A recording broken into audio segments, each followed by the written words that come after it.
Thank you, Jyoti. Thank you, Jerry, sir. Now we have Mr. Dilip, sir. He is the founder and CEO at Indian School of Hospitality. With over 3 decades of experience in the hospitality industry, leading some of the most renowned hospitality brands in the world, Mr. Puri have had the unique privilege of gathering insights and witnessing the changing landscape of the industry at close quarters. He understands the nuisances of the hospitality, travel, and tourism industry, as well as the needs of the millennial students with their unrelenting desire for knowledge, innovation, and success. Today, the industry requires talent that is more versatile and flexible than ever before, and the talent gap with this changing environment is far more evident. With this in mind, he founded Indian School of Hospitality. Welcome, Dilip sir. It's always been pleasure to hear Thank you, to listen to you, Dilip. Welcome. Thank you. Good to be here.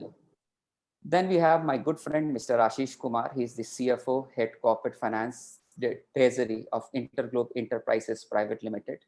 Mr. Kumar is a strategist, planner, and visionary with an entrepreneurial bent of mind, having nearly 24 years of excellence in formulating and implementing corporate financial strategy. Currently spearheading the entire InterGlobe Group Corporate Finance fundraising treasury across business units, both at the domestic and international market of UK, Europe, and Australia. He has successfully raised funds worth Euro 1 billion through bridge finance, asset level refinance, project finance, and change of control from local and global banks and financial institutions. I welcome all the panelists to this show, sir. Resurgent India, with this series is an initiative to reach out to industry members for providing them with knowledge sharing platform and creating holistic learning platform. Today's session topic is the way forward for the hospitality industry. What to say about this industry right now? With the nationwide lockdown imposed across the country to curb the spread of this coronavirus, the industry, which was already struggling to re-emerge from the past turbulence of structural changes and policy reforms, hospitality industry is surely going through the turbulent times. I will just try to give you some of the data points for all the audiences just to understand that how this sector is and what is the criticality importance of this sector. This tourism, this industry has emerged as one of the key drivers of the services sector across India. Last year, it created around 4.2 crore jobs, which was around 8.1% of the total employment in the country. So around 8% of the total employment comes from this industry. India is also the third largest globally in terms of investment in the travel and the tourism, accounting for around 6% of the national investment. So 8% of the total employment, 6% of the national investment. However, today the industry scale cancellations for travel bookings and hotel accommodations and will continue to do so in the months to come. Some hoteliers don't even see this reviving anytime soon. A report by CII states that the shutdown and slowdown is expected to last for a period stretching from February till October 2020. That's a huge period. The crisis has also put the tourism business activity of the country, which is estimated at over $28 billion and related activity to an unimaginable halt. This, as per the Federation of Association Indian Tourism and Hospitality, around 70% of the total estimated workforce could get unemployment. That's a serious and the staggering numbers that we are talking about. In terms of financial value, it is expected that minimum 20 to 25% of the turnover and the profitability loss that any hoteliers has to come into it. The lockdown has an unfortunate impact on the hospitality sector where occupancy levels have taken a major hit and are at an alarming all-time low, resulting in some hotels having to either shut down or run with very, very limited facilities. With this background, I would now like to invite Mr. J.B. Singh for his opening comment that where do you see and where is the guiding light coming from? Welcome, J.B. Singh. Thank you, Jyoti. Yeah, tough times, I guess, for everyone. I mean, we are going through a whole biological, economic, and a social kind of a disruption. And this business interruption has impacted the hospitality industry significantly. there is also a backdrop. There's a backdrop of already a weakened economy. There's a backdrop of, trade wars going on. These were anyway looming sort of out there, and obviously, it's gotten much worse with what's happened. Very, very difficult to, and I keep telling people, this is a perfect example of what we call VUCA. It's like it's kind of shifting all the time, and it will continue to do so. Everybody asked that question, and I'm sure that will be asked today as well. That when do you see the industry sort of revive? It's a difficult answer. It's just too much of guessing, and I think what I always urge people to do in times like this is do a lot of scenario building, and sort of see where are you, how are you moving on which curve at sort of which month, and then sort of start to map that out. So it's something that you will take sort of very, very aggressively, the cost side, the cash side, and scenario building, and sort of move forward at a step at a time. And whilst it is what it is, we have to ensure that we participate fully in this, and use this time very, very efficiently to sort of recast our future, revisit the core of our business, and which is what most organized sector companies are doing. Because whilst this is going on, there's a lot of other stuff that's going on as well. We are sitting completely in the center of a digital explosion, something that the hospitality industry needs to understand and needs to see what it does to us, and we can speak a little bit more about that as we speak later. There's the whole explosion of network commerce, and how, how we can sort of participate in that and what benefits it does, because as an industry we've been out of a lot of these. This morning SpaceX took off. That heralds a completely new paradigm on the planet. So that's sort of happening as well. And in the last 60 days, at least during the lockdown in India, we've seen new business opportunities emerge. So agility is the key, and I think we are optimistic, whilst we are not in a great space. JB Singh sir, I suppose we is that right? Sorry, my apologies. The biggest sort of with us is that in India, between India and, let me say, even China, the last couple of years, we have been clearly demarcated as the ones that will lead the future as the economic shift happens. So we are sitting in a very, very unique place. That for one. And things that work for us in India is the inherent intra-India business that we have, and how that could get harnessed to continue to make the wheels sort of move forward. So we are in many ways, and we can go into more details later in the conversation, sitting in a unique situation than possibly the rest of the world in how the economy could move forward. So challenging times, but lots of opportunities, and clearly lots of thinking that the industry has to do. Dilip sir, from thinking to the principle, now to you, sir. Your opening remarks, Dilip sir. So I think to put some of JB's comments in perspective, the challenge going forward is probably not going to be so much for the organized sector. When you think of the big brands, the big chains, the big portfolio owners of hotel companies like InterGlobe, like many others, again, to me, the sense is what kind of a window, what kind of runway do you have on your cash flows, which is really the key question to survival. So you heard almost all leaders talk about first survive, then you can revive, and only then can you thrive. So we are in the survival mode right now. If I look at before COVID environment and during COVID environment, I won't even talk about a post-COVID environment. It is survival mode. And the reality is that what I'm seeing around the market, and particularly, I get a lot of calls from hotel owners because of my own relationships in my hospitality days. And here's when you get caught out with the indiscipline of how owners operate their hotels in normal times. Even if you look at the biggest branded companies, there is a very clear correlation between how the management contract is administered and how the hotels are able to fare today. For example, if hotels have not put in FF&E reserves, if they don't have any contingencies, there is not going to be cash.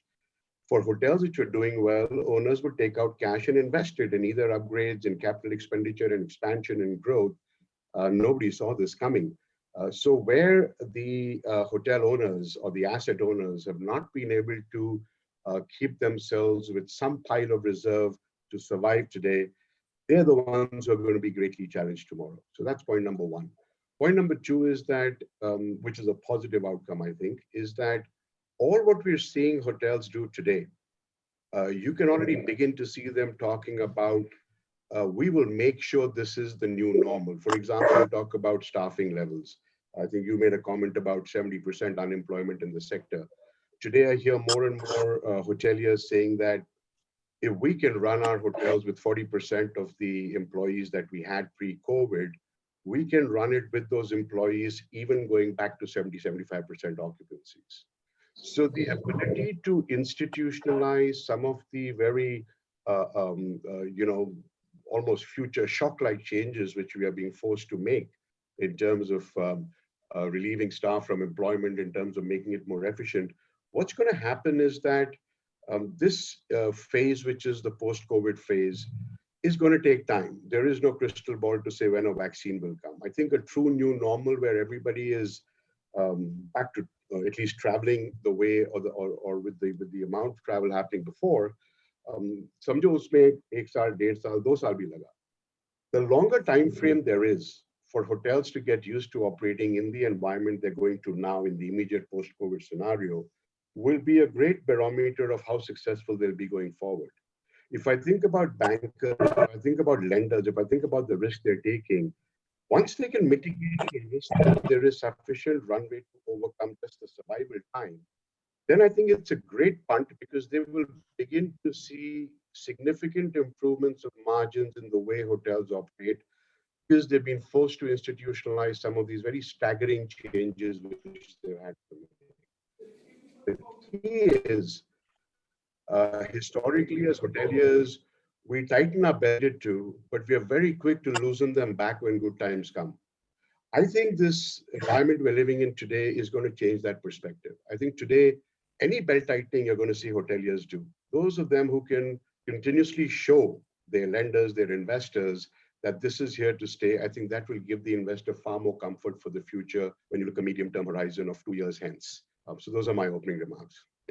Fantastic, sir. Ashish, I suppose everything boils down to you, but whatever JB sir, and how as a finance person, your opening comments, Ashish. Yeah, see, a 4-letter word, cash is king. And I think it was there pre-COVID, it'll stay during COVID, and it has to post-COVID. And you know, every company in the hospitality segment are in different stage. Some would be in only operating stage, some are in mature stage, and of course some are in a mix of capex and ramping up stage. So there's no prescriptive, one sort of a solutions that one has to look at it. But what's important at this point of time, one has to look ways and means to how to preserve cash, how to conserve that in all aspects, and how to take enough support from the regulator and socialize your issues with the regulator, with the stakeholders, with the rating agencies. Things has to be looked not only from quantitative aspects, one has to also look from the qualitative issues which currently due to the COVID, the industry is facing. Secondly, I would also ensure that businesses which has been there for decades, I'm sure there's a mechanism of some sort of a cash element residing to the system. There's some sort of equity support which the company has to, at this point of time, demonstrate. Times were good, just fine, but times are also when changes, one has to also mitigate that. In a nutshell, what I would suggest that in the long run, we have to also see what are the global best practices happening. My experience and exposure in the international market, there's a lot of support comes from the bank, financial institutions. There's a separate sort of fund being created for the hospitality segment. And I can give you a data where one of the hospitality segment, a large tour operator in Germany, had standalone got 1.8 billion package from the government during this crisis. the salaries and employer, the salaries are reimbursed by the government. So we need to really replicate some of the good practices by socializing with the government on these larger issues. Probably that's one of the aspect. Secondly, we in terms of, I think, as Mr. Dilip has mentioned, that our manning ratio, which currently the industry is having, it was anyway high when you compare globally. So probably there's a new ways and means where you need to address your manning ratio. Things will change differently than what is to be pre-COVID and post-COVID. So a lot of reinventing the whole wheel in terms of your cost management, in terms of your manning ratio, in terms of cash management, and of course, sort of a few support with the existing stakeholders from the banks, be in the terms of short-term working facilities, overdrafts, and in terms of course, the EPCG scheme, SEI scheme, GST, waiver from the property tax, the excise and liquor taxes. Although there are a lot many ways where you can, from the whole scheme of things, you can put it into one basket. Probably that will give a lot of breathing to the industry, which is facing currently. And over a period of time, I'm sure that we all will come out, but we don't know when. But possibly is going to the 2019 levels will not be earlier than 2021. That's normally the symptoms which is being diagnosed by most of the industry stalwarts. So that's from my side, Jyoti. So JV sir, since Ashish has also pointed out that there is a lot of government support which is going to be required going forward that way, and definitely we need to do. How do you assess the present thing in terms of as a CEO or as going forward? So what is the exact assessment of the present and the long-term impact on this hospitality sector due to only for this pandemic, sir? What do you think is the how much loss we have already bared, or all the statistics which are coming in huge that there will be say 70% job cut which is there? But I wanted to ask you, what is you on an actual, आपने कितना अपने ground level पे आपको क्या दिखता है? What is the actual loss estimation, or what is there as such into this short term and long term, JB? So I think, Jyoti, the real numbers will emerge, as we get out of this crisis and people are able to collect data. But having said that, there's a fair amount of work that's already been done by, other agencies who've been sort of advising us and advising the industry. And you can take a ballpark revenue loss of close to $1 billion a month is what it is looking like. So it's very simple. If things start to look up, something like in October, you're 7 months down the runway, the industry will get hit by $7 billion. But I think it's also very important to see, and I'll take a spot from what Dilip mentioned. A huge part of the industry is anyway comes from the what I call the unstructured side of the business. So if there's 23 odd billion dollars that sort of the industry generates, almost 18 comes from that and 5 comes from the structured environment. So that starts to throw very different kind of numbers. We track numbers from the structured environment. In the last few months, the revenues have been almost negligible. 5-10% business coming, I call that an opportunistic sort of business coming, which are falling off the whole COVID story, whether it's quarantine or people getting repatriated and so on and so forth. So the immediate impact is pretty solid, and obviously the cash runs are there. So if I was to look at some of the structured players like us, we managed to rip out close to 60-65% of our costs very, very fast. The organized players will always have enough intervention in place, will have the opportunity to manage, with scale, they have the opportunity to drive costs down faster. They have structures, processes in place, so they move much faster. A lot of challenges do get faced by sections of the business that are either unstructured, do not have adequate processes, do not have the right amount of reserves, and sort of are not able to be as agile and move forward. And they are anyway overcapitalized, so the books are in any way not looking very good. So the impact will be far-reaching. The industry probably is averaging on an average of about 10%, 8 to 12% occupancy, depending on which part of the country they are in. The decline of ARRs have been, I was just looking at some numbers just last week, almost about 20 to 30%. But these numbers also have a propensity to get out very fast. And quite often, I always caution people, as much as we are looking all these numbers in the current present, we must not take our eye off the inherent latent potential in the market, and which was there pre-COVID. We must not lose sight of that. Otherwise, if we keep looking at the current numbers, they could become very misleading as we sort of get out of this, in whichever way or form. Either we learn to live with this, or there's a vaccine. Very difficult to say, Jyoti, on what it would be. So that's where we are. I think it's a good time for people to introspect and look at all their manning costs, look at a lot of other costs. Just by the sheer nature of the business, the spaces are such, how will they get repurposed and so on. So lots and lots of answers that the industry needs to handle. But the numbers will continue to grow. If we are going to get out of it in, let's say, another 2 or 3 months, you can safely add another couple of $1 billion that will go out of the industry. And don't forget, the industry owes in excess of 45,000 crores, because it's a highly capex industry, to bankers and so on. So that's sort of riding there. The moratoriums have helped. But the rest of the cost still remains there, like Ashish was mentioning, all around the statutory thing. So still, it's a lot of work to be done. Lot of work to be done. Dilip sir, in this starting half an hour, I suppose this manning cost has come up at least 8 to 10 times in our conversation, sir.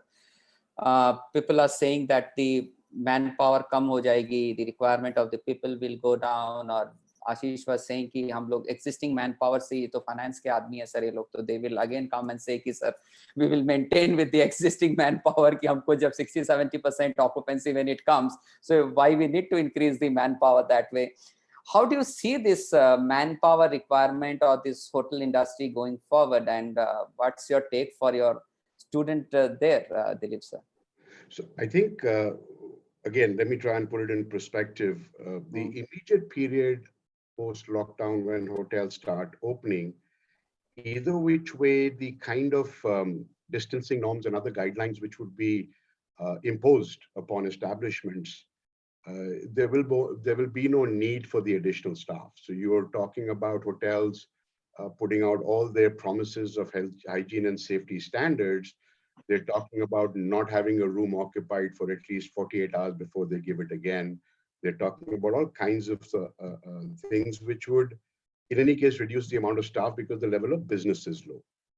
As I said, now the question is that as the level of business increases, but these norms become institutionalized, your proportionality of increasing staff to increasing levels of business will reduce considerably. So that will be a learning for hotels. Secondly, what's going to happen, and what we're seeing, for example, in the education space, is that there is a critical need for reskilling. I'm not even talking upskilling, I'm talking about reskilling. The way in which jobs have been performed today, whether you think of them at a blue collar level or even at white collar level, all of those, JB made the point earlier that the hotel industry's adaptation to technology has typically lagged the rest of the sectors in the world. And it's most evident today. But equally, that also presents an opportunity today. Previously, like I remember when I ran Starwood, we loved to do gimmicky things. We had introduced a robotic butler in a hotel in 2011. I'm talking about 9 years ago. And we brought that, we called him a bottler, we took him to the world, but we didn't do anything but keep it as a gimmick.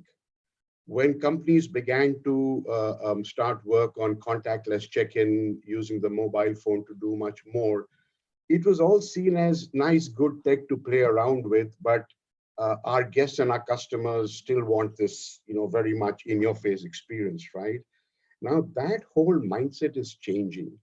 It requires a new mindset and therefore reskilling employees to accept those new normals. So what's going to happen is that as hospitality companies have let employees go, when they're looking to bring employees back when levels of business increase, they will be looking at a different kind of an employee with a different skill set ready to be adapted to the new normal. They wouldn't be looking for the same employees who bring the same mindset as existed in the pre-COVID times. So the opportunity really is, when you ask about our students, we are able to equip not just students, but even young working professionals. For example, We're about to launch a new postgraduate program, which was always planned for this time, but the demand has become so high because we've seen so many young people lose their jobs in the last few months. It's often a case of last in, first out. So if you employed somebody the last, typically by an HR mandate, that person goes first. So you find a lot of young people who entered the workforce, let's say in the last year or two, who are today without jobs. Do they want to just wait to get back to those jobs which they did? Those jobs aren't going to exist.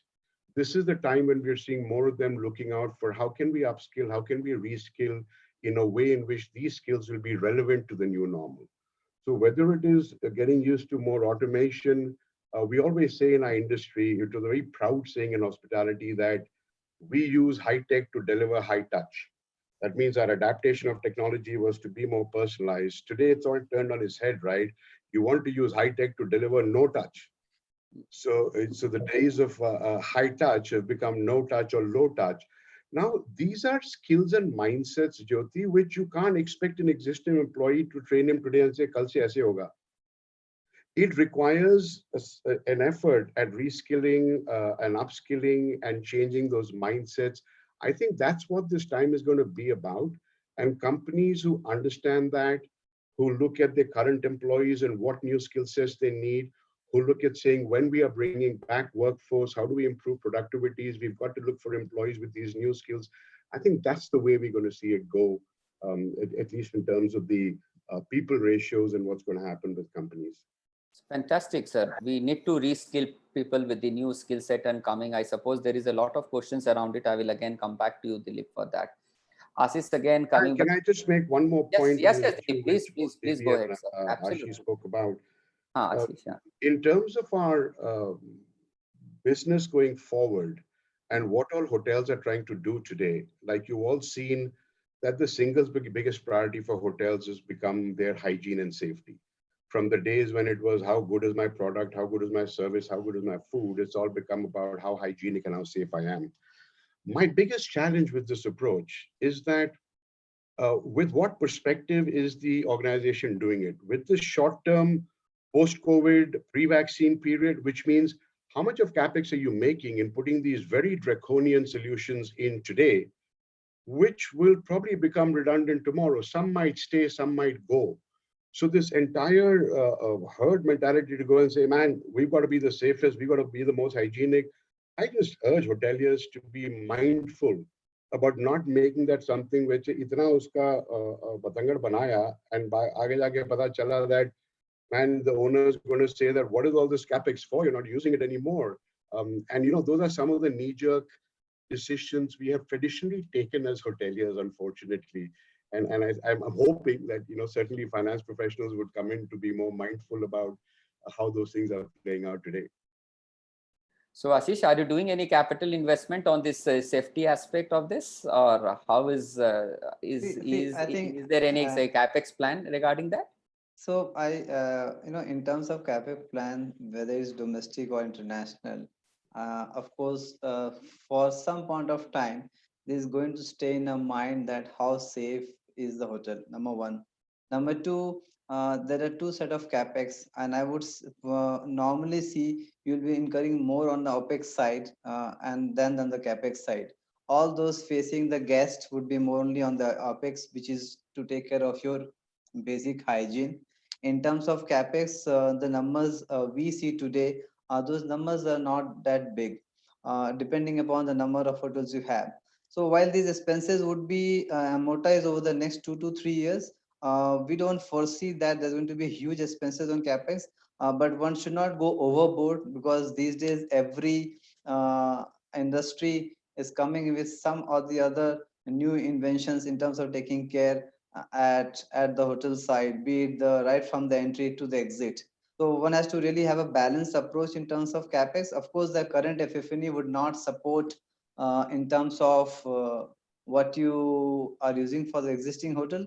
But yeah, definitely this capex would be more in a calculative manner, which has to take care of running the hotel. Can I add just a view on that, Jyoti? Yeah, JB. Please, Yeah. I was under mute. Yes, Okay. No, I completely echo what Ashish said and the concern that Dilip has raised. Um, but we also have to remember, I just want to go back to that point of the large number of hotel base that's lying unstructured out there.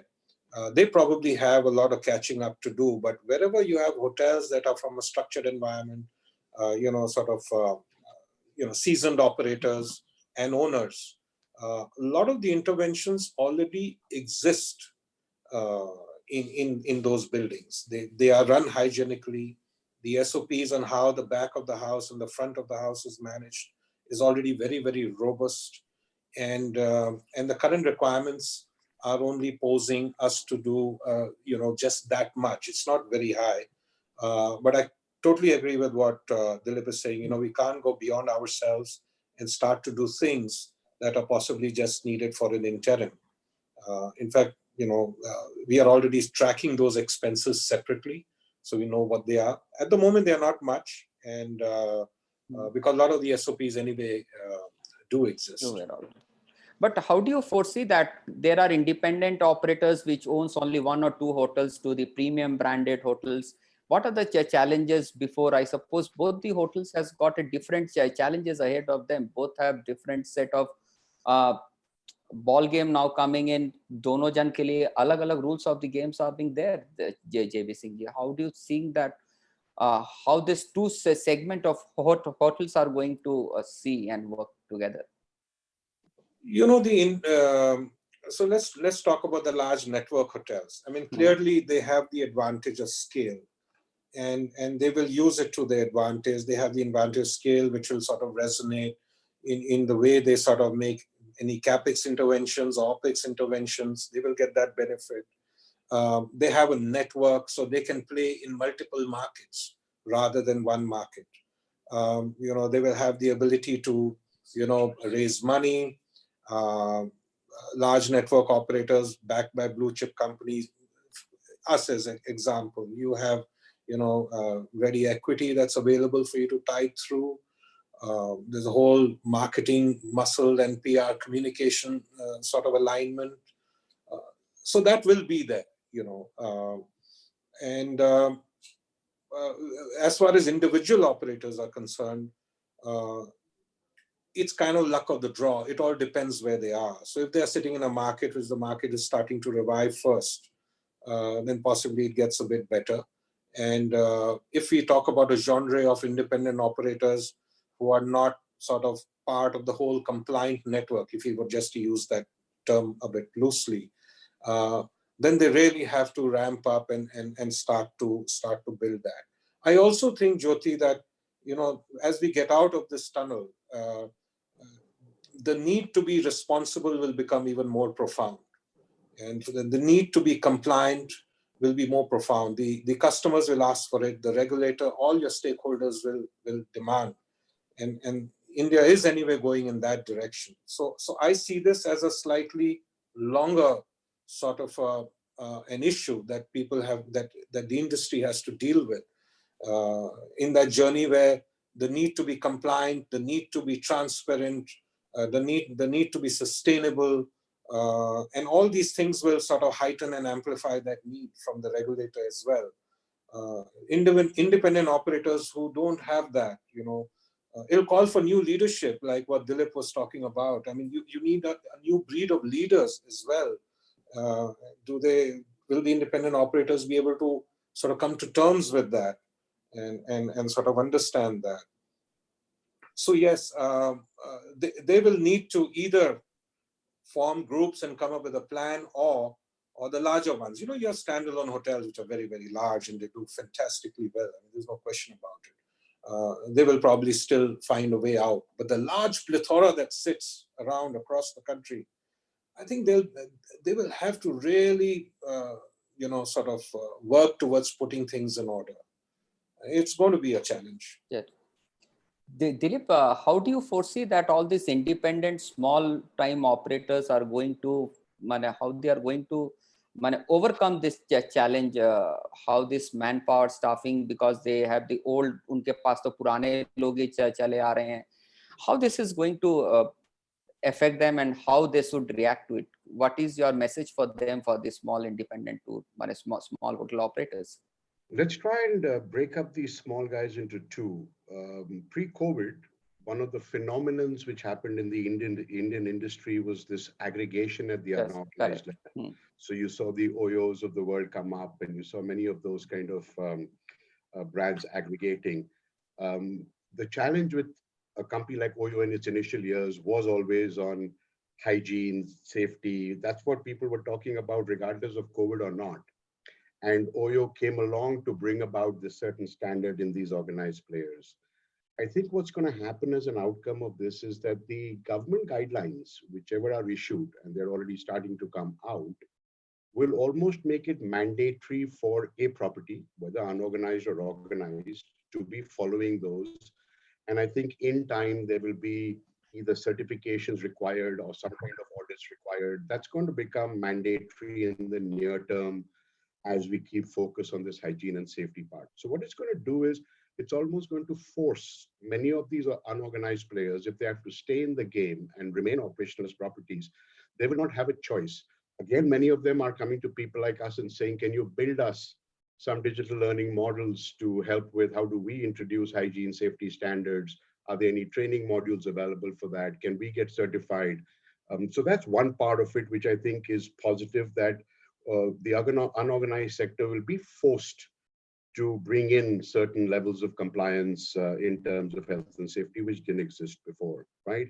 The second thing to ponder about is that in this very near term, you are already hearing tour operators, travel agents, tourism all talk about the fact that the first wave of travel will be travel to nearby destinations. People are still reluctant to take flights. So people are going to take these driving holidays or staycations.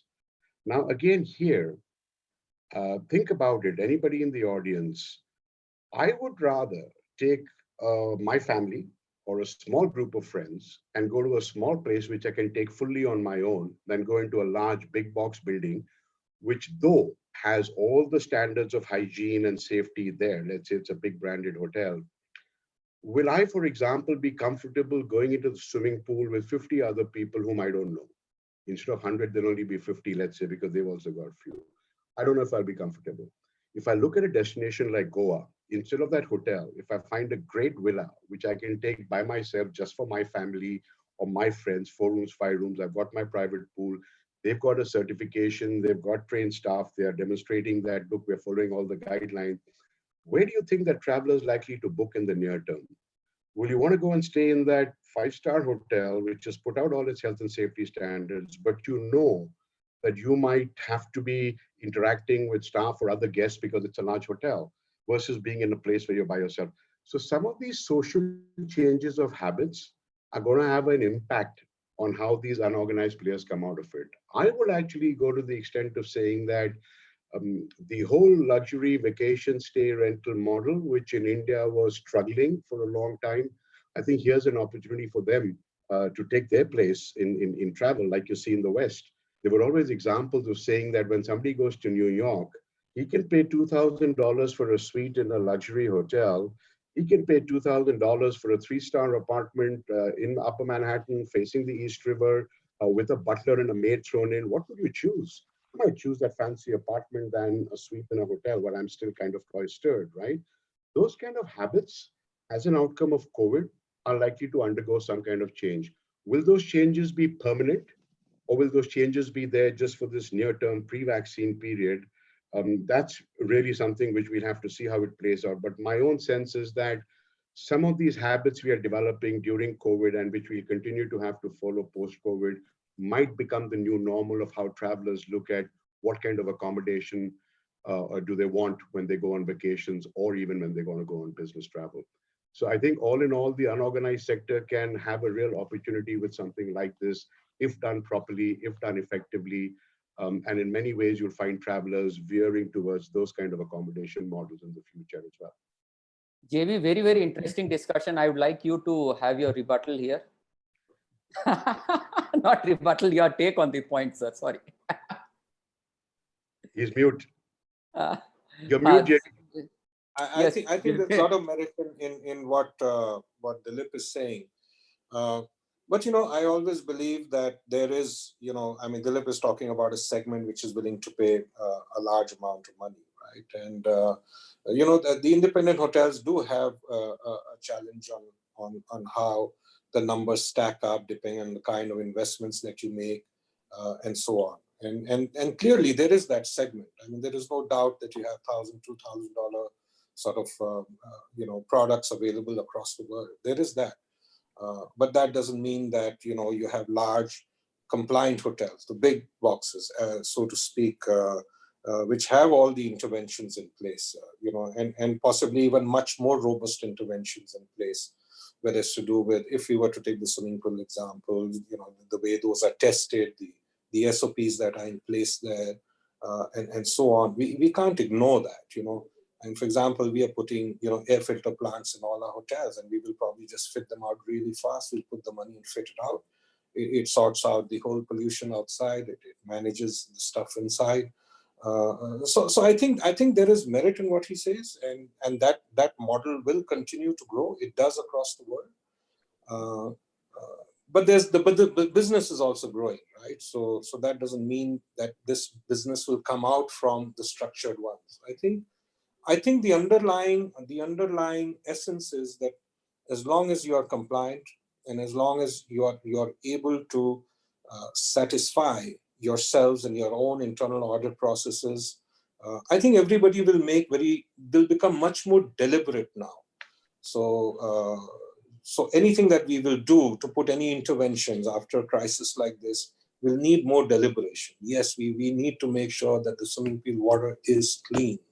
We need to make sure that the SOPs at the back of the house and how kitchens are dealt with is this, and so on and so forth. So irrespective of the size of product, I think people in the industry that can display that level of responsibility towards this and many other things, they should all continue to do well. And those who can't will need to sort of ramp up and get there. Ashish, all these things again will take their own course, but you can understand that we have to pay our bank loan interest and installment in time. But people are saying, JV is saying that we are at least at 10% capacity. We will take ramp up. So don't you think that you as a finance person, these numbers are a little bit scary for you right now? Or how are you seeing this these going numbers forward? are, I would say these are challenging times. So scary has three solutions. One is that you need to really look at the ways and means how, again, to the four-letter word, cash is king. How can you make best use of it? Certainly, the regulator has given us some respite and has been very considerate and proactive by giving us one moratorium and then again the second moratorium. Given the current conditions in the current context, I don't see the industry can really come to its levels earlier than 2021. Having said that, there has to be two, three things for the industry, because currently we know close to $8 billion of loan book resides on the hospitality industry. And that includes your organized, unorganized players, structured or unstructured. Having said that, apart from the moratorium of two moratorium granted by the RBI, we are hopeful that the moratorium for the entire year quite likely to come, either one that. Secondly, as you know, the interest has been anyway given a deferment till March 2021 to pay by equal installments. Our recommendation from the industry would be make sure that those interests get capitalized so that you pay to the tail end of the tenure of the facility. One time, I would say restructuring should be allowed, but one can categorize that how the restructuring can happen. Possibly all those rated triple B minus and above, and they are not in the NPA category. I would say prior to COVID, pre-COVID. Uh, Currently, the finance, particularly for the project finance, there's a huge no from the banking industry. But coming to the operating assets, their level and their to repay the obligations, is there's no other mechanism but to come to one time of an asset creation, I would say AIF, If you recall, a few months back, the government came with the AI for the real estate industry prior to pre-COVID, because the industry was going through one of the worst phase. We would recommend that a similar AI fund be created for the hospital segment, and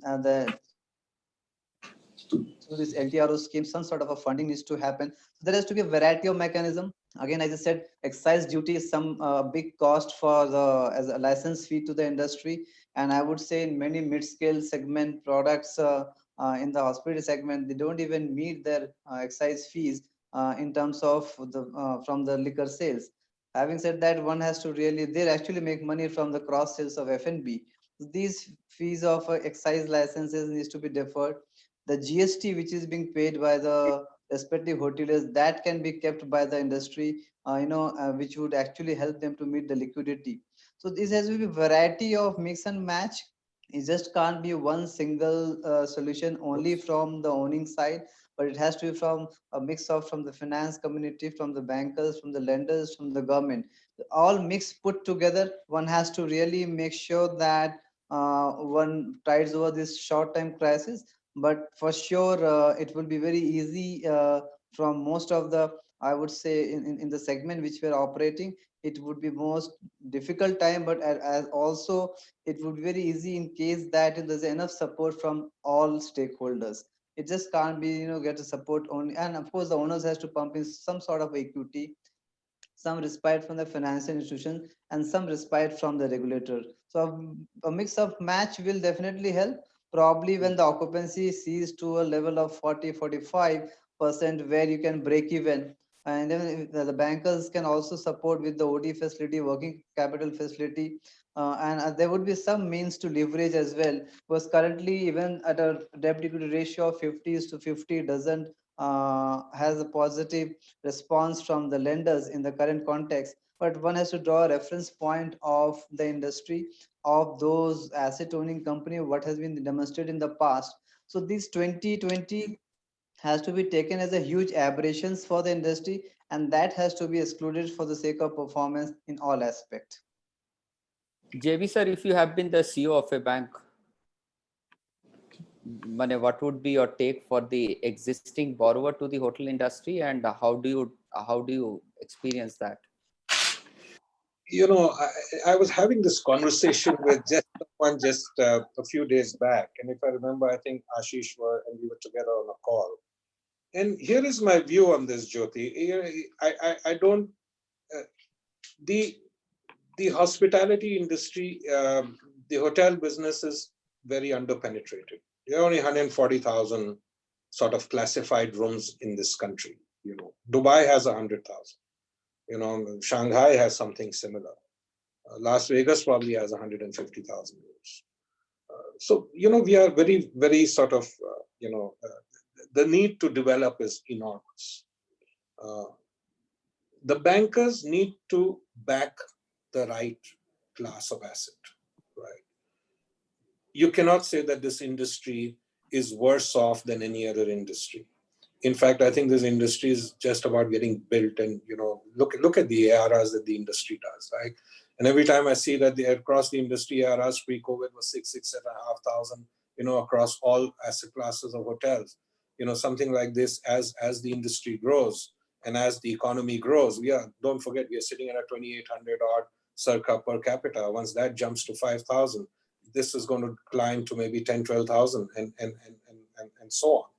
So as far as the bankers are concerned, if I was a banker, I would chase the right sort of asset, right blue chip companies, and put my might behind that, because the industry's got solid legs. I do know that we at InterGlobe, we just see it as a business interruption.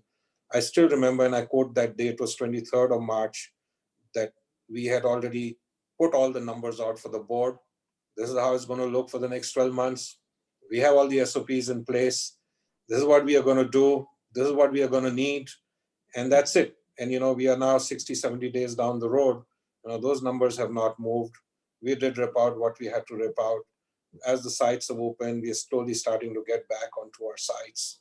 And we continue to explore. This morning, we were on a con call with some new assets that are emerging with potential investments. So the industry's got solid legs. There is a business interruption, and the banks should not be myopic. And they need to, obviously, this is an industry that runs over 10, 15, 20, 30 years, right? And they need to back all the right assets. Dilip, Jyoti, sir, with I your will. permission, Yes, yes, sorry, Ashish, I will please. add one point. I hope we are all friends for all weather. So I would assume my stakeholders, all financial institutions, to give me umbrella on a rainy day as well, not to give me on a dry day only. So that's my take on the financial institutions. I would presume that uh, the best way is to that pre-COVID, one has to really assess what's the industry. And as you see, even in the stock market, you see the blue chips companies trading at a discounted price, but still somebody is buying with a belief and faith on the sector, on the company. I would say in the similar context, on the hospitality segment, there has been enough demonstration of performance in the past, and the industry has seen various levels, and this is one of those. We don't know it's going to be a V shape or W shape, but definitely it will form a different shape than what it is today. Dilip, sir, you remember those good old days when you used to say, travel to the bankers together, and bankers used to ask us a lot of questions. Like JBG is also now saying that bankers should back the right horses, but how to choose the right horses, Dilip, sir? So I think the simple answer Some is 2 or that 3 points for the bankers that would, माने what कैसे घोड़े को देख के ही कैसे पहचाने कि किस नस्ल का है? So yes, so I think what needs to happen is that the mandate must come from the RBI to force banks to allow discussions to open on a one-time restructuring of outstanding loans of every player. Before you decide to cast them into one bucket or the other, are they good borrowers? Will they pay back my money? The first mandate must be forced upon banks. I think, as Ashish made the point, I don't think banks are fair weather friends, or they are only fair weather friends. They are not all weather friends, right? Until it is forced upon them. And if I was the CEO of a bank, I would go to the RBI and saying, allow our teams to open up and allow a one-time restructuring for everybody. At that time, when you're negotiating the restructuring of the loan, that's the time when you can separate out the good money from the bad money, if you like. And then nobody can blame the bank or the government for not giving that mandate. There cannot be a blanket clause saying, "Ji, sabki loan restructure karo." But everybody has to have an opportunity, because business models have changed, consumer behavior has changed. There is absolutely no certainty of future business. On this basis, anybody makes any kind of projections, I don't think that there is any sanctity to it. Today, the reality is that the most difficult job in a hotel is that of a revenue manager. The poor chap. I know owners who are asking their operators, "Yeah, December tak ka projection bana ke do." And the GM is asking the revenue manager, "Yeah, zara projection banana." Aur wo bichara bol raha hai, "Sir, kya base case loom hai? Do I take May 2019 as my base case? It has no relevance. Do I take February 20 as my base case? It has no relevance." So on what basis are you going to make projections, right? I think all of these things require a lot of scrutiny, asset by asset, borrower by borrower. And that's the mandate which must come from the RBI to the banks, that you've got to give everybody a chance. Discuss with them to restructure their loans. If you think it's bad money you're putting it after, then you can refuse them. But don't blanket say, "Hum ye karenge ya nahi karenge," because different owners, different levels of liquidity, different stages of their growth, you simply cannot put one policy out to say we will allow it or we will not allow it. But you must force banks to get into restructuring discussions with all their borrowers who need restructuring of their loans. I think that's the key. And it's like, you're not committing. You're just saying we will do a complete new diligence on the basis of new parameters on your future than how we've looked at your business in the past. And on that basis, if we decide, then me as the borrower, if I don't get my loan, I have reason to believe इसलिए मुझे loan नहीं मिला. To just say, यार मैं छोटा हूँ, मेरी repayment अभी नहीं है, तो मेरे को ये नहीं allow कर रहे. I think that's what's unfair and not putting a level playing field. Of course, the people who have larger balance sheets and who have cash, the banks will happily restructure their loans with them. But are they the ones who need it as much as the guys who are much smaller and don't have recourse to this? So I think that's where I would go and say that, look, this mandate has to come from the RBI to the banks, to the borrowers, saying, we will open up discussions, bring to us a restructuring plan. Then if you evaluate and say, we'll give you or we won't give you, I think you could say that people have been fair. That's my point. Ashish, you have both the national and the international experiences coming in terms of fundraising, and also you have seen in this COVID times that how the international banks has reacted and how the domestic banks are reacting to it. What's the difference in the thought process, and what's the difference in the approach that you have seen with the domestic bank and the international banking approach? So it's just, the structure of international financing is quite different. Like in India, for an asset, the financing is typically 12 to 15 years. But in international market, irrespective of the asset, normally the range is 5 years. So the model of financing is totally different. That's one. Secondly, the international market, of course, they go by the loan to term value, meaning thereby you see the total valuation of the asset, you see the debt to EBITDA, and of course the NOI of the subject performance of the property. During this crisis, what we found that the response time of the bank was quite quick because they were not depending on any regulator to come with a moratorium or deferment or financial covenants.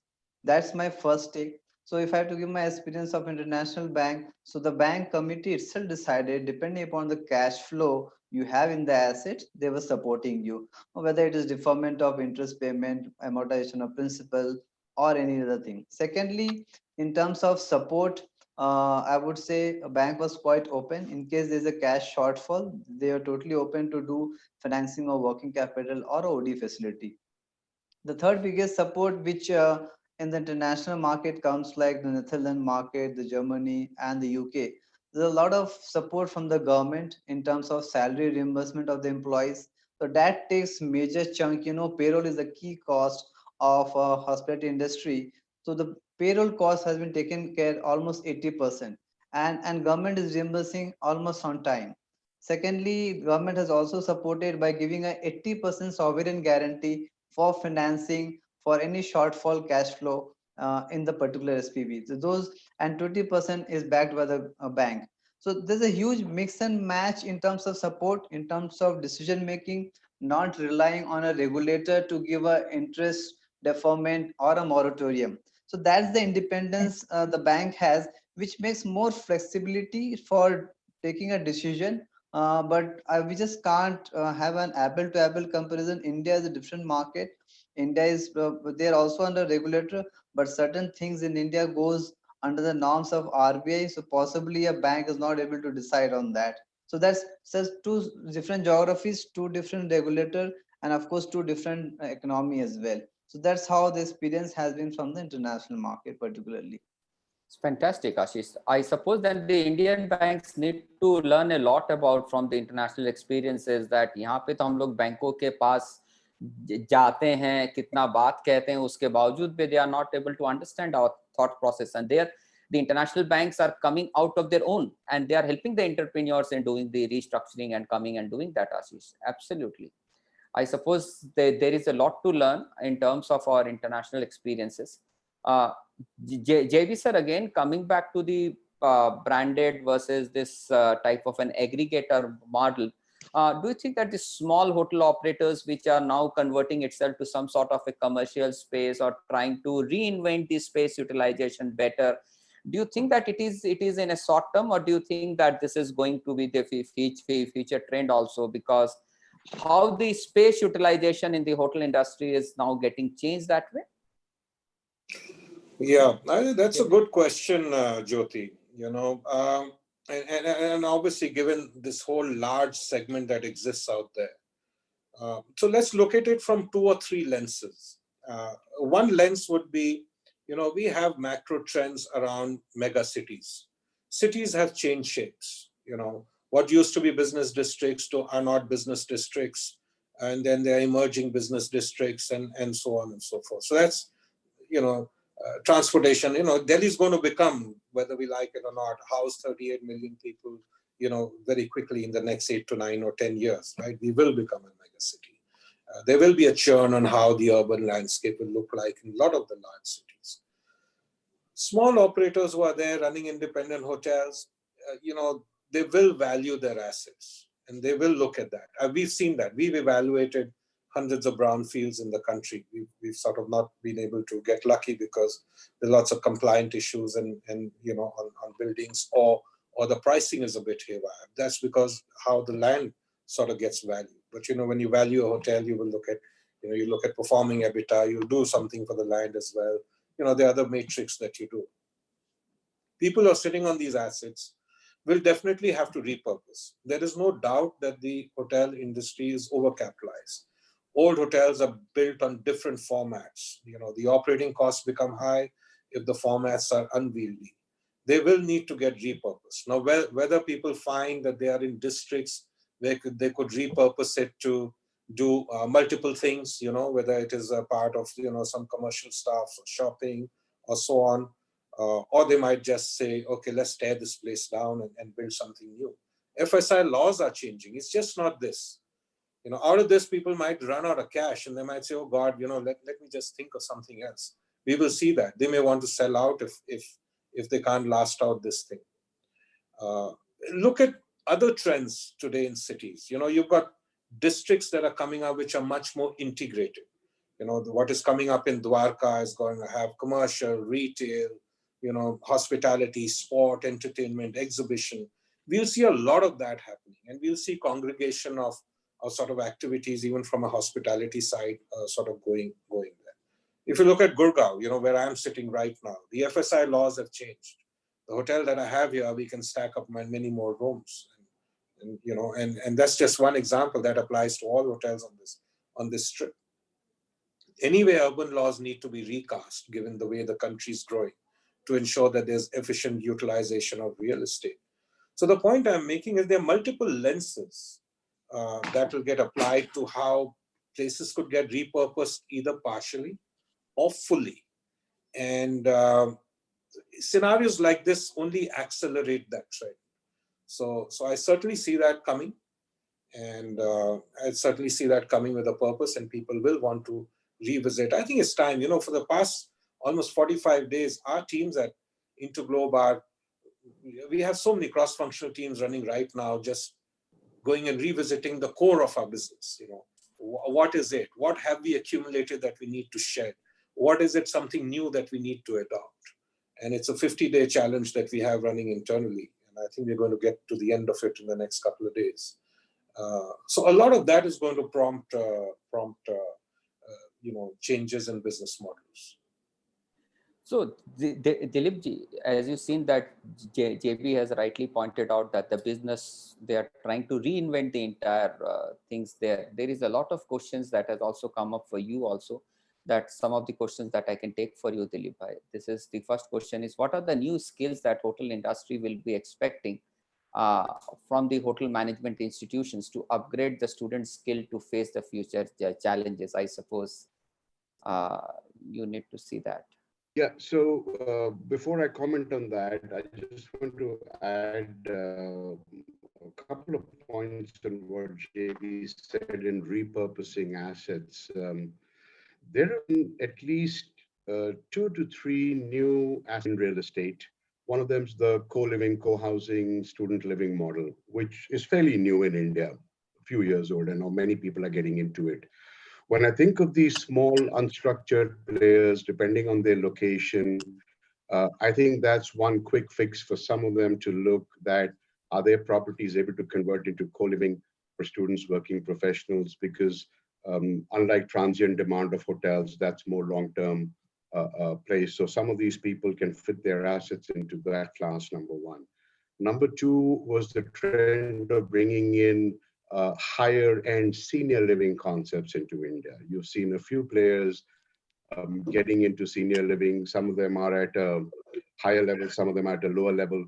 Again, when you look at a product of what a typical hotel is, it's typically built with all the requirements of ramps and all those things which you require for elderly people. Hotels in certain areas close to certain medical facilities could be repurposed as senior living facilities. The third and most important thing is hotels could be repurposed as hospitals also. Today, when India talks about its healthcare infrastructure and the need for that, when you again look at a typical hotel construction, it is not very different from how a hospital is constructed. In the basements, instead of putting the plant and machinery for running a hotel, you need to put in certain, those oxygen tanks and those radiation machines and all of that. That all can be done. So I think there's got to be a complete out-of-the-box way of thinking about what all can you repurpose an existing real estate hotel asset as, if you are not able to survive for the next 3 years to remain as a hotel. So that I just wanted to add as a point to what JB said, how you're repurposing assets. In terms of what kind of skills are required for the workforce coming up, clearly skills which are taking into account the very fast changes which digital technology is bringing in.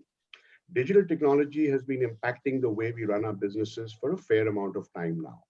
But again, to our earlier point, we've kind of lagged in it as hospitality people. Today, I think equipping young students, young professionals with those tools to understand how automation, how AI, how machine learning cannot take away their jobs, but make their jobs more distinctive and unique. I can tell you one thing from my experience in education, what I've seen happening is that ultimately technology is what will become the commodity. It will be the human intervention which will remain the differentiator for everybody. But before that, as an industry, we have to adapt to what technology is now going to force us to do as a result of what we are in the COVID environment.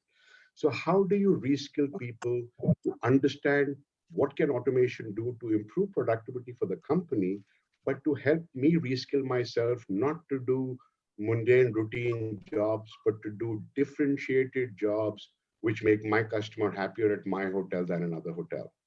So I think, and then a lot of these skills require actually, when we talk about mindset changes, it's very easy to say, yaar, mindset badalna padega. But once a individual has crossed the age of 25, the mind is more or less set, right? It becomes more and more difficult to do that. I think the challenge for education, for trainers, for L&D people is really going to be that it's not saying that we are changing your mindset. We are trying to align your mindset to the new future. The new future is going to require you to manage this kind of an environment full of fear, an environment full of how you maintain distances, an environment full of uncertainty. Those are the kind of things which, if you're able to align your mindset, we've all faced crises in our careers. This couldn't be the first crisis JB is facing, or I'm facing, or Ashish is facing, right? We adapted and learned from those. We will adapt and learn from those. In earlier days, we did not have either the education technology or the tools or digital learning opportunities. I can tell you one of the things I'm seeing happening even today as we speak. The same corporates whom we went out to as education institutions and said that we want to create some blended learning modules for you where we can do L&D for your staff and for to train your people, where it's both digital as well as in your face. 90% of the industry would come back and say, yaar, ye face to face hi rakho, ye digital acha lagta hai, lekin we're not seeing any impact. That paradigm has completely changed. We have the same corporates coming back and saying, can you create these blended learning programs? Why? Because we've created this social habit in this lockdown period of embracing and adapting to digital learning, to online learning. Everybody, आज LinkedIn profile देखो, everybody is so proudly saying, मैंने ये certification किया है, मैंने वो course किया है. 2 महीने पहले भी वही courses थे, कोई करता ही नहीं था. It was a nice to do, not necessary to do, right? That paradigm has changed.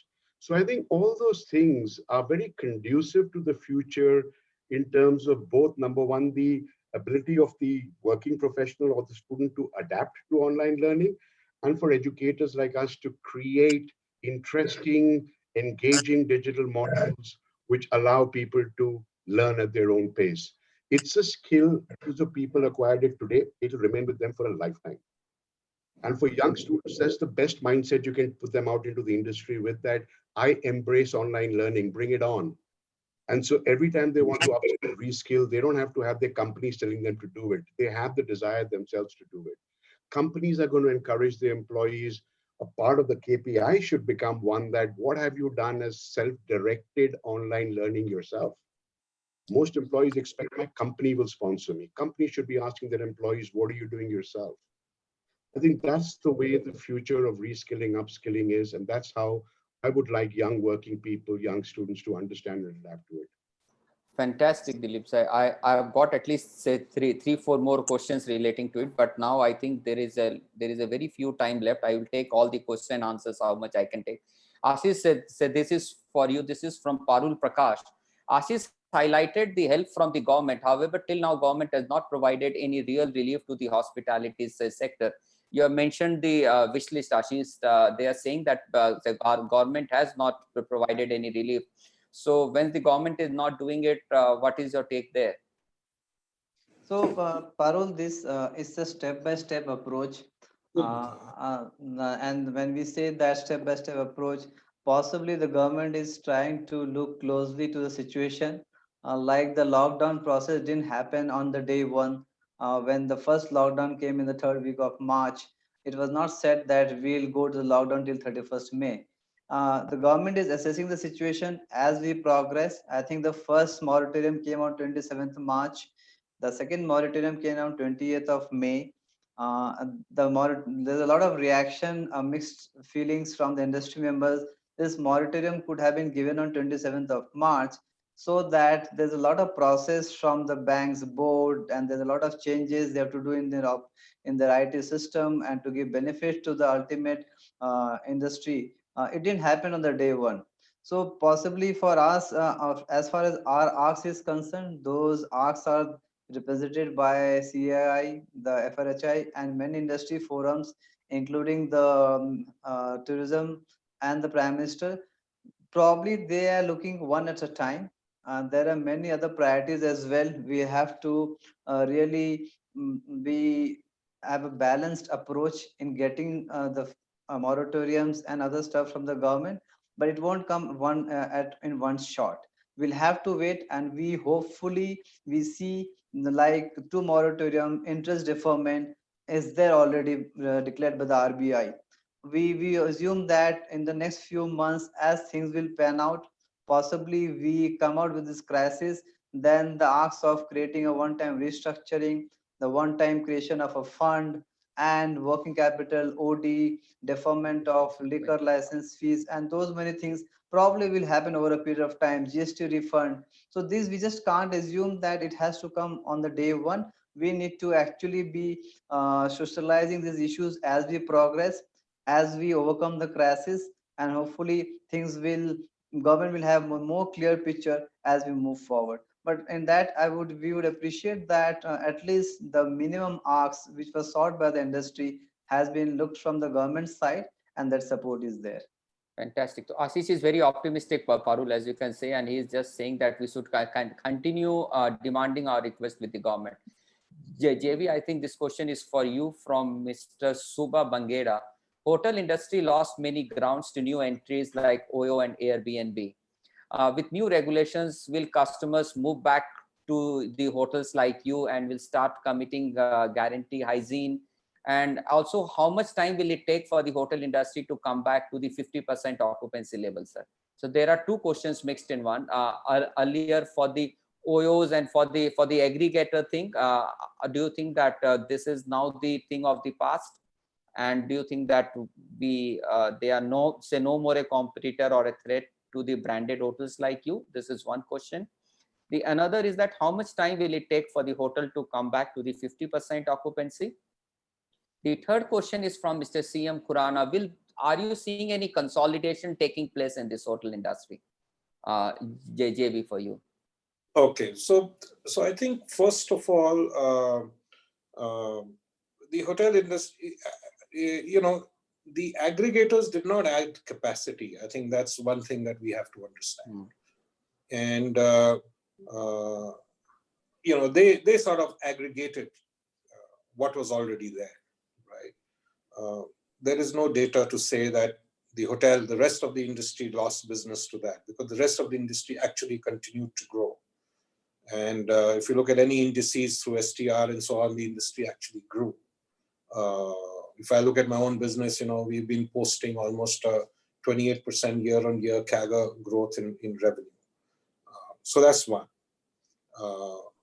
But compliant hotels will gain out of this. And possibly it's about time they did, because businesses that have been compliant, Jyoti, they have made much more investments to ensure that they follow the law, they follow the right customer expectations, from health, hygiene purposes, anyway, even, before sort of COVID. So these are good times. I think these are times when, good compliant businesses, whatever they may be, not just in our business, in any business, which are transparent or following, customer expectations, they're sort of structured scientifically, they will get recognition from the customers. So that's going to happen. It's a given. And in fact, I've said it earlier today, hotels or industries which are not sort of running by the book, are not following the right protocols, they will have a lot of catch up to do. So that's one. I think as far as when will it get up to 50%, I mean, like I said, these are not times, and I think Dilip alluded to it as well, that we should go out and start making these projections. I think my advice to everyone is this is a good time to do scenario building. Keep your costs in complete check, do lots of scenario building, and keep watching literally on a daily basis which line is the curve being plotted on, and that will give you visibility. I think in any matter of crisis, it's very, very important very quickly to come to terms with the crisis, build a zero revenue model, and start to build from there. Rip all your costs out, defer as much as you can. Cash is king. And who knows? I mean, if the vaccine's out tomorrow, my answer would be to get to 50% very quickly. But we don't know. We don't know. So, Dilip ji says this is for you from Mr. Kumar. What technological skills are required for hotel management students, excluding the MS Office? So what sort of technological skills, as you have rightly pointed out? This is one question for you. Another question that JB sir has told about the cost cutting. So students are asking the hotel, there are a lot of Muralidharan and everybody. What sort of cost cutting measures that you will advise to the hoteliers? You are under mute, Dilip. Dilip, sorry. So look, technological skills, I don't think we're an IIT or we're not a computer science college, nor are we an industry. Our ability has to be to adapt technology. We don't have to learn technology ourselves, right? So it is understanding what are future roles, processes, jobs going to be in hotels. How much are they going to be dependent on technology? So for example, if automation is going to include contactless check-ins, if it's going to include robots cleaning your room, if it's going to include areas where technology is going to have a play to improve your productivity processes, standards in hotels, I think that's the understanding we need to give to students right now, saying that don't think of technology as an end in itself. Think of how technology can be adapted to make the job more productive, to make the experience for the customer more enhanced. So it's, as I said earlier, it's about saying, how can we use high tech and in today's times deliver low touch or no touch, right? Now that requires a student to truly understand that when you think about biometric technology or you think about the use of robotics, what exactly are they doing and replacing in the hotel? And in that, are we actually able to enhance and improve the customer's experience? Today, we take it for granted in big hotels that there must be a front desk, there must be a welcome, there must be a way in which you interact, engage with your guest while he's going up to his room, while he's doing the check-in process. That's pretty much gone out of the window, at least in the near term, right? So you're going to begin to start to have to see that what is it that I can bring in as technology, which I can substitute this process of my whole ritual of how I welcome my guest. So those are the kind of things you have to educate students and young working people on as to what the technological skills will be required for that. If you would repeat the second question, what was the second part of the question? Just it was onto the technological, and what is the cost cutting measures that you will recommend? What sort of cost cutting things that you think that the hoteliers? When I hear the hotelier experts speak, clearly we all know that the biggest costs in your P&L are your payroll, followed by your utilities, And so the single biggest opportunity to save cost is in making your employees more productive. So I think that manpower to room ratio, which typically we all put as KPIs, and every year we ask our general managers that, what are you doing to bring it down? I think that's going to assume more relevance and more meaning. But today it'll not just be that bring it down from 1:1 to 0.8 or to 0.7. It will also be that it must result in greater productivity than you had as 1:1. Up till now, our mindset has been that you just remove your staff to room ratios, you've got your people more efficient. Today, we've got to measure the fact that you've got to reduce your room to staff ratio and show enhanced productivity on account of that. And for doing that, what do you need to adapt as technology to achieve that? I think that's the biggest question which hoteliers must ask themselves. In terms of any other efficiencies you can bring into your process, I think in the short term, it's going to be tough because the cost, and Ashish referred to it, that a lot of the COVID health safety costs will go into OPEX in the near term. I think those are costs which simply you have to incur right now. The idea would be that you need to try and see that you can amortize them in time. But single biggest opportunity to make hotels more efficient and therefore make the margins more improved is to improve the productivity and reduce the manpower ratios. Ashish, your take on the cost-cutting measures that you have been undertaking for your company? So, but technically, in terms of cost cutting, of course, the casual staff has been actually not been on the payroll anymore. A lot of costs in terms of deferment. We have taken a lot of deferment in our fixed obligations. Uh, while the hotel is not operating to the full occupancy, so there's a lot of opportunities cutting costs in terms of while you have to maintain certain basic things of the hotel, but certain costs can be controlled in terms of your basic maintenance without compromising on the quality. And most important in terms of things being revisited in terms of how you do your procurement, how you do your contracting. There's a lot of opportunities where you can renegotiate your contracts with your consultants, with your contractors. And of course, we are also into a zone of CapEx and OpEx.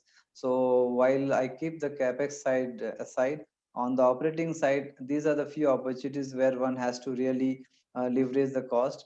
But having said that, the new costs has also come up. You also have to look at that, how you address those new costs which are unbudgeted, unplanned, and yet it has to dovetail in your current scheme of things where you see your occupancy all time low.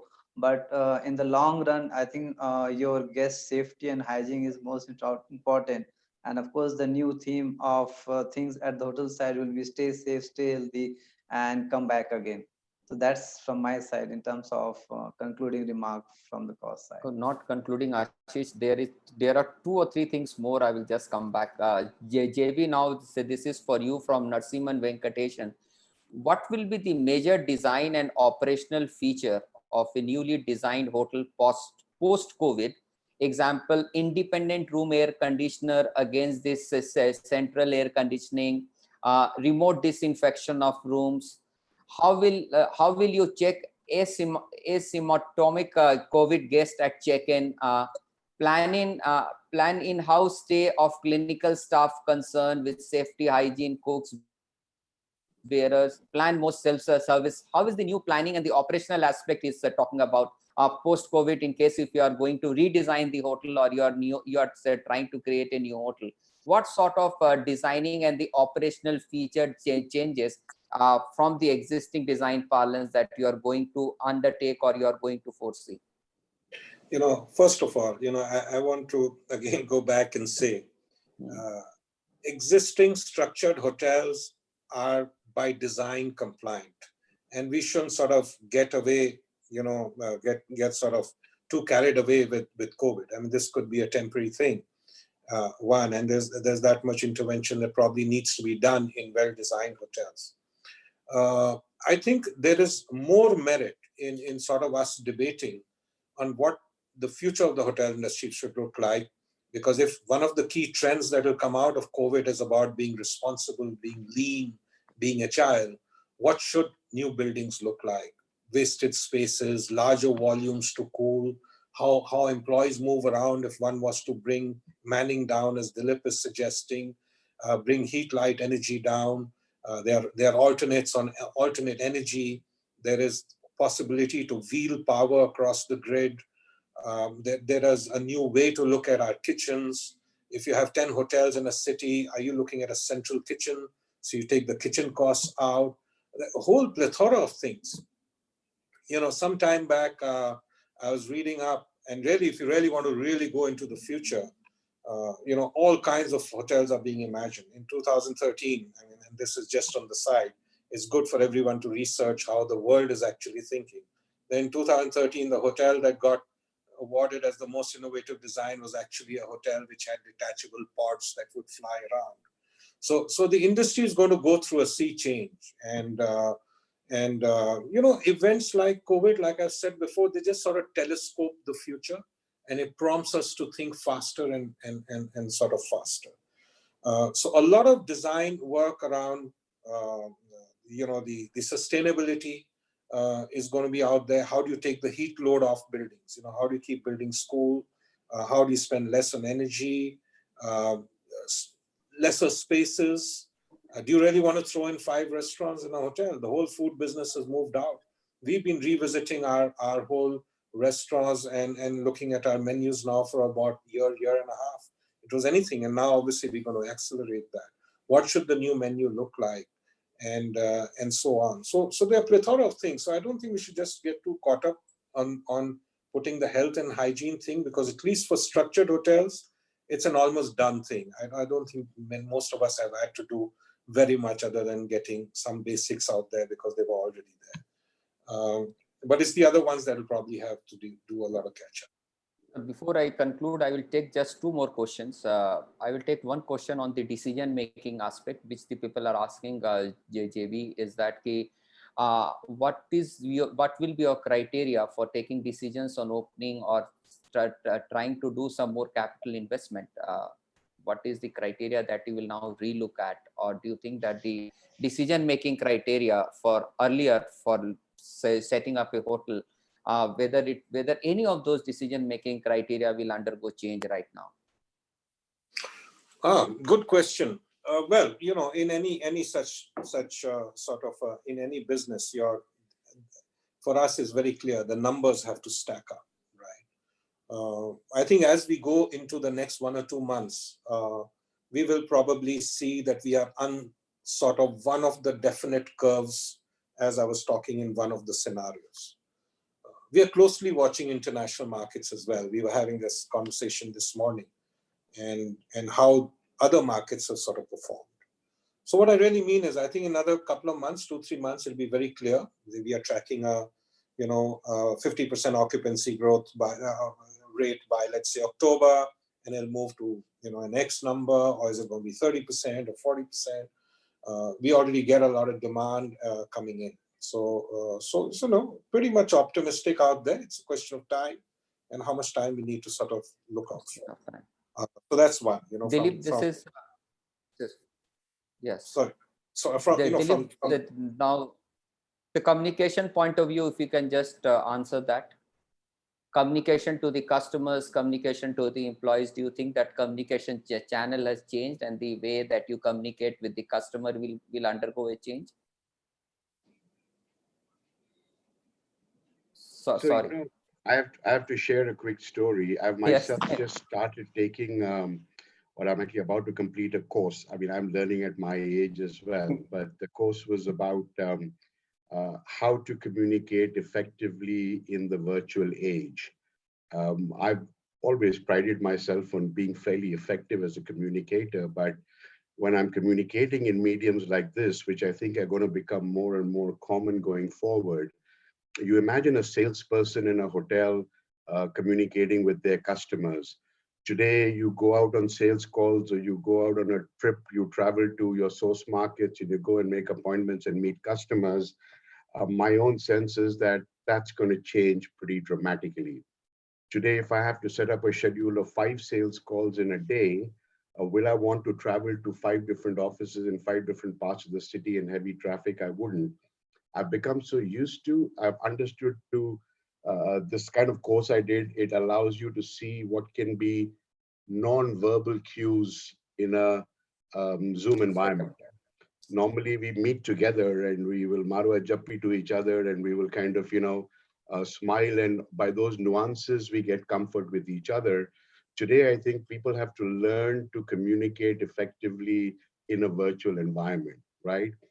Now, the learnings of communicating in a virtual environment, I can tell you, they often have a better way of giving bad news to people also.